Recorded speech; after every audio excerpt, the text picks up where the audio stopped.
I think that there is a great deal that we can do when we're feeling overwhelmed and stressed to slow down, to simplify our lives. And that is, in fact, I think, the main challenge we often face. Just like I think the number one missed opportunity for growth is we sit down and we just start working without pausing for a moment, slowing down, and asking ourselves, how could I do this in a new and better way? How could this bring out my best? Before we get started, if you enjoy these episodes, you might want to explore more at OptimalWork.com. Our website offers unique content, tools, and exercises to help you thrive at work and beyond. We have an in-depth masterclass which covers our entire theory of growth. We have daily recommendations for personalized advice, and we have a platform to help groups and organizations learn and practice optimal work together. You can get a free trial at OptimalWork.com. Now let's get started with today's episode.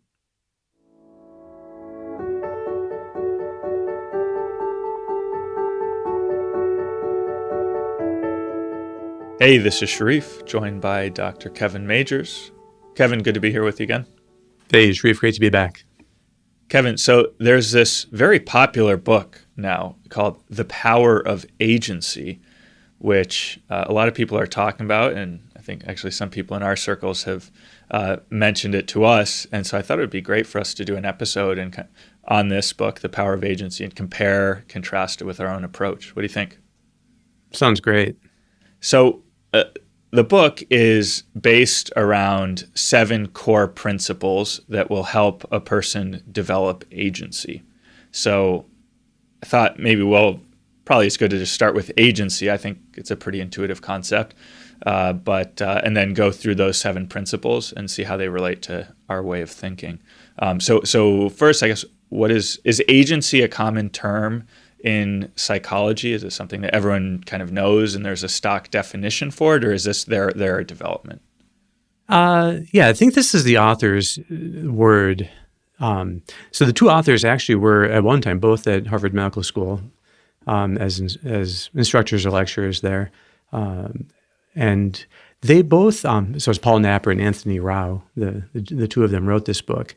And Napper is more of a coach and Rao is more of a psychotherapist. Their idea of agency is the answer to being overwhelmed. So the typical situation is a person is overwhelmed because they have all these impossible things that they're trying to do at the same time. They're trying to succeed in their career and raise a family and have some kind of flourishing hobby. And there's all these things that are weighing on people that are making demands on them.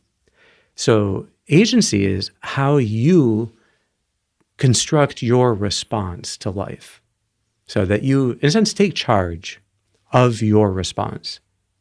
So I think what they're most concerned about is how the moments when we're overwhelmed can lead us to be just working automatically, kind of not deliberating before we do things. So they're very big into deliberation and its many forms. But then they're also big into trying to adjust your life so that it overwhelms you less. So I think it's an interesting way of thinking about being overwhelmed that may be different than the way we think of it. But at the same time, anything that helps people to slow down and to think about how can I craft my own approach to the challenges I'm facing, I think is very close to what we try to do. Yeah, as you described it, it reminded me of, I think at some point in the masterclass, you say that if you could boil down our approach to one thing, or if there's one element that makes a difference, it's about going from an external locus of challenge to an internal locus of challenge. So am I being passively challenged by things outside, or am I actively challenging myself? Now, one thing that seemed to be lacking was that when we help people to challenge themselves, it's typically according to ideals. So it's what's the pattern for my behavior, or what do I most want my behaviors to be like, as opposed to, it sounds like here they're talking about when you take control or when you exercise agency, it's about crafting your situation and your circumstances, not so much your actions and living according to your ideals. Is that a fair distinction to draw? Yeah, I think that it is like that is a big difference. But I would say that when people are overwhelmed, you could try to only focus on the externalities and try to change those. Or you can focus on the internal, like controlling what you can control, what's inside of you. So I think what the authors are trying to do is move people toward the internal. But it's true though that I don't think that the idea, what exactly is the image of flourishing? Which ideals are the answer to that they provide us with the image of flourishing in every challenge. That may not be in their formulation. So it's interesting to see how far can you help people to deal with being overwhelmed, to actually be in control of your life again, to be actively challenging yourself. How far can you do that without ideals? And maybe that's the way of approaching the power of agency. In many ways, it seems to me like it is part of a movement in positive psychology. So positive psychology the most famous name is Martin Seligman. So to think of his stuff on learned optimism, and he's the one who did the original studies on learned helplessness, which is like an idea that factors a lot into the book, The Power of Agency. Well, positive psychology, in a way, tried to look at all the virtues that they could think of, just list them out. And then let's start looking at these positive qualities in people. Well, in fact, there's some misgiving I have with positive psychology, because it typically is a way of how do you get all the benefits of being a person of faith without faith? That's, in a sense, the question of positive psychology. So then they come up with gratitude, okay, and confidence and fortitude, and a great list of virtues. But they're kind of removed from their ordinary context, and then just turned into these qualities that we try to encourage in people, and then we study. In a way, what this work is doing is, in fact, moving more away from the content of the virtues and more to these psychological processes that are still, that would describe someone flourishing. And maybe it's good that we go through what those processes are just to fill it out for people. But the idea is that if you do these processes, there are general things you can do that will always let you flourish in the face of being overwhelmed, right? So the number one thing they talk about, the first of their points, is to limit stimuli. That if you're constantly being bombarded with messages and with noise and demands, that you have to find a way to set a perimeter around yourself. So when you go to work, to decrease the number of things vying for your attention at any moment. And they also talk about monotasking, the importance of doing one thing at a time. So as far as that goes, I think they're exactly something. This is what we talk about all the time in OptimalWork. The essential things of doing a golden hour. One is that you set a perimeter around yourself. And the other is that you have just the steps of one task that you're going to be working through. And that idea is really crucial to crafting anything that you're about to do. To craft it is it's essentially to limit stimuli. So this is, as far as you can, this is the one thing I'm going to be attending to. So I think that's very positive. And goes a long way in helping people to be less overwhelmed. So to take any challenge you're facing, the way we normally approach it in OptimalWork is, okay, what are all the priorities that seem to be vying for the first place? Let's list those out. And then you choose the first one and you break it into a series of steps that you're going to use to go through it.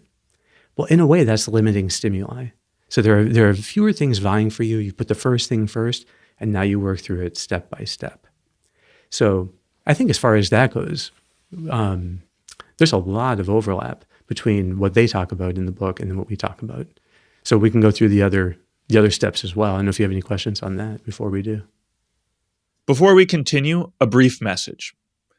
If you're benefiting from these discussions, please hit like and subscribe to our channel. Doing so helps us reach more people. So you're not just learning yourself, you're helping others discover a path to growth and flourishing too. Thanks so much for your support. Enjoy the rest of the episode. Yeah, so control, so that, yeah, limit stimuli, control stimuli. Are we thinking in I recently read that Sertilon's The Intellectual Life, and he talks about the need to kind of be focused in terms of your life goals and kind of what's important in your life. So is this looking at it from the macro level or the micro level or both? Yeah, I think it would be both. That because there's a sense here of distinguishing what is important from what is urgent, making sure that you are making time for what's important and working on it step by step. So, yeah, I think controlling stimuli in a way is how you, it's like set the stage in the beginning for any kind of flourishing. That if, as long as you're dissipated and distracted and multitasking, you're not going to be able to deal with being overwhelmed. So at least as a gatekeeper, you have to deal with the stimuli and do what you can to limit it to not be overwhelmed. And I think that's a very good point. Excellent. Yeah. So let's, that sounds good for the first principle. So the second one being associate selectively. Well, I'm going to skip the second one. I'll just say the third one, which is move your body. Okay. Okay, which I think is totally uncontroversial. And that's where they go through the benefits of exercise and of movement in the course of work. And there are interesting things that there are evidence that in some types of learning, people do better when they're moving if they learn it. The Chinese study with people who are learning English, they had better recall if they were, I think it was cycling while they're doing the learning rather than just stationary. Now, they also are into, I guess yoga comes under this and other forms of movement, and they're very big into being immersed regularly in nature. As a side note, if you look at any of their YouTube stuff, you'll see that one of them has the most gorgeous office that has huge windows that go into, I don't know, some lush garden. It's like, wow, I can tell what they're talking about when they talk about the importance of nature. And I think too that it's a wonderful thing to get out for walks and to go as far as you can into nature. And so that's uncontroversial. But now going back to the second one, and this is where I have a little more of an issue, is to socialize selectively. That just as you cut overstimulation out of your life, and then you try to get more into nature and be moving, you also have to limit your exposure to negative people, and as far as you can, cut them out of your life. And they say that that's the most important principle of all the ones they teach people, which I find a little bit disturbing. Their sense of age. They say that your agency, your ability to kind of craft your own response to the challenges you face, is only as strong as the people you associate with. So I think that's what would make me pause about being able to recommend this approach wholeheartedly. That there's some way that bonds are not really understood. And I think it's because if you don't have a very clear picture of ideals, like the higher the ideals get, so lower ideals are things like being punctual, being ordered, working intensely, having constancy, but you go up and it starts being more thoughtful and caring and generous and humble. Well, the higher ideals are all about bonds. That in fact, you need bonds in your life to live those highest ideals. That in some way, the bond is the setting for the ideal. But I can't think of any situation in which the best response is, unless someone is like dangerous or abusive, where you really should be taking a tally of people in your life and then nixing the negatives. Almost always, the bonds we have are givens in our life, to some extent, like our family. Now, we do choose friends, but coworkers and family, you may or may not be able to completely choose who is closer to you. And the idea that you're going to be doing some kind of triage, and if anyone is negative, like say they complain a lot, or they criticize you, that you're just going to automatically cut them out. I can see how that could help people who are really overwhelmed to have a sense of like control in their life again. But bonds can't be controlled. And so that's where, if agency is primarily control, the control you exert over how you adapt yourself to life, then I can understand that bonds, just the reality of its richness, doesn't really factor in. And those are the three, what they call behavioral principles, which are the most important ones. On this point of you only have as much agency as, I forget exactly how you put it, as the people you're connected with or something like that.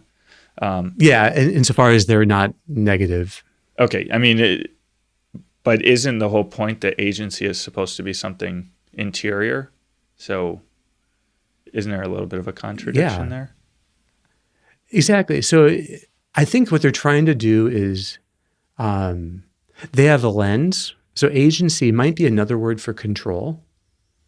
And so they're trying to get people to control what they can control. But you can't control other people that you have bonds with. So the only thing you can do is essentially break the bond. So if there's someone in your life who is draining your energy, then break the bond. I think that can, to me, that, boy, I don't know if I would want someone who is close to me to be reading this book and thinking about, Kevin, is he on the whole negative or positive? And how he makes me feel. It seems like there is a sense, but you're right. It's like it does seem to kind of violate their idea of controlling what you can control.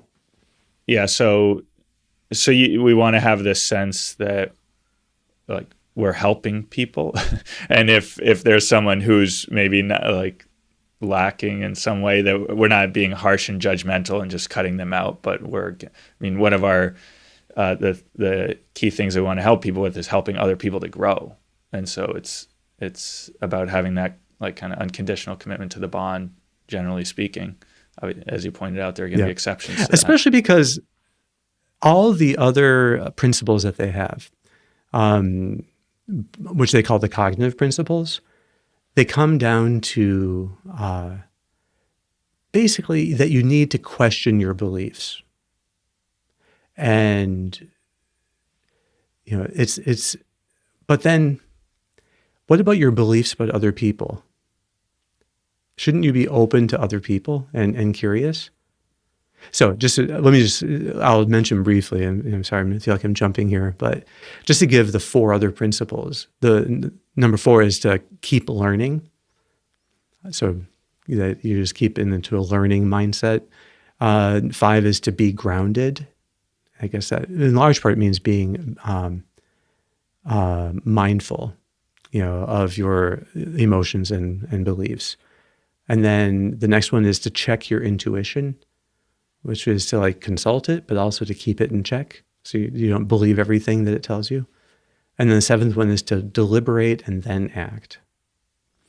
So I would say that all of those things are great pieces of advice, and for individual people, they can help a lot.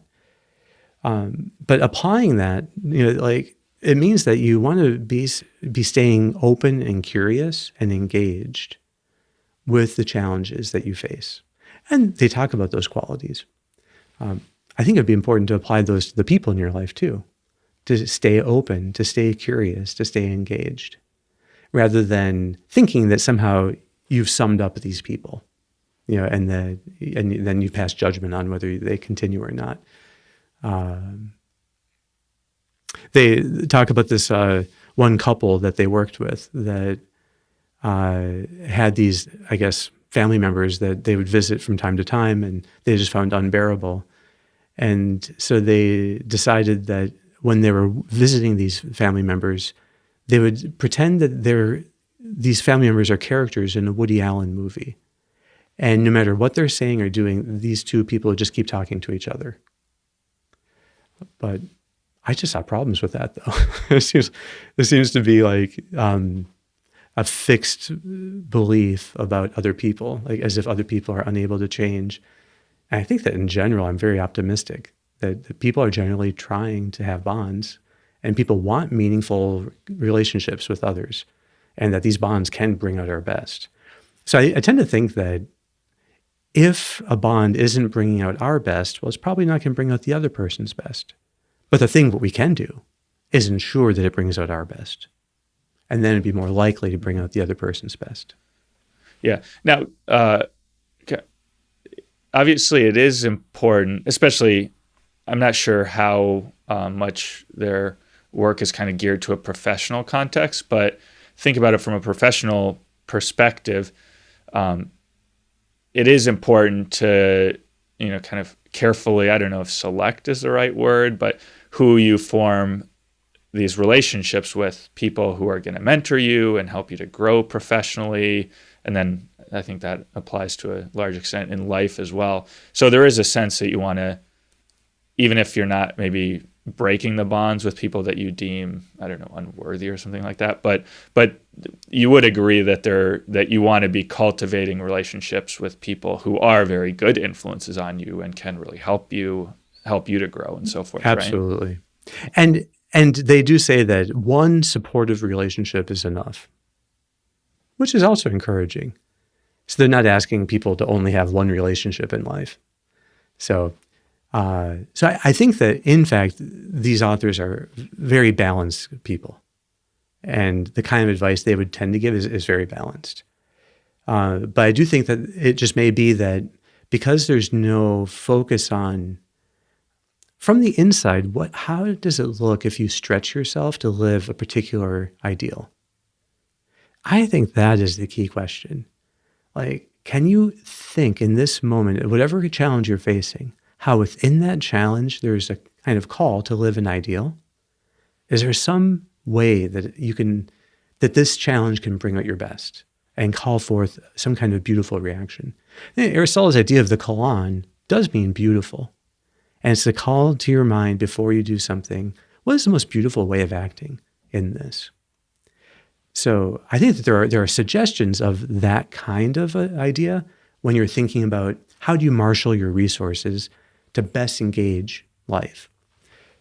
But I think maybe it just might be that in this, the authors are just showing what is commonly not seen in so much of psychology, which is the importance of ideals. That we need ideals to really be an optimist about every situation. I think every ideal can be lived in any hour of work, in any time with family. Everything. It's like we can learn to let these ideals bring out our best. And so I think that we can help people go a long way in not being overwhelmed by following the kind of prescriptions, to be moving more and being deliberate before you act. But ultimately, there's a ceiling on that. If we don't also see then, what are the ideals that allow us to grow the most and to develop the deepest bonds? Yeah.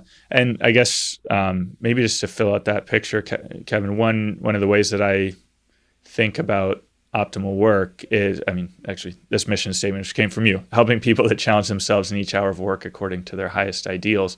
I think you can break that into three parts: is challenge, ideals, and then in the context of work. And I think sometimes it's just helpful to see, okay, along each of those three dimensions, how does this apply? How does this figure in? So we just talked a little bit about ideals. I wonder if you could, just kind of evaluate this work, the power of agency in terms of those other. Let's go through them one by one. Yeah. So starting with challenge, maybe. Okay. So I guess on a scale of 0 to 10, how do these authors deal with challenge? Is that the question? Yeah. And how much is it like helping us to challenge ourselves better? Yeah.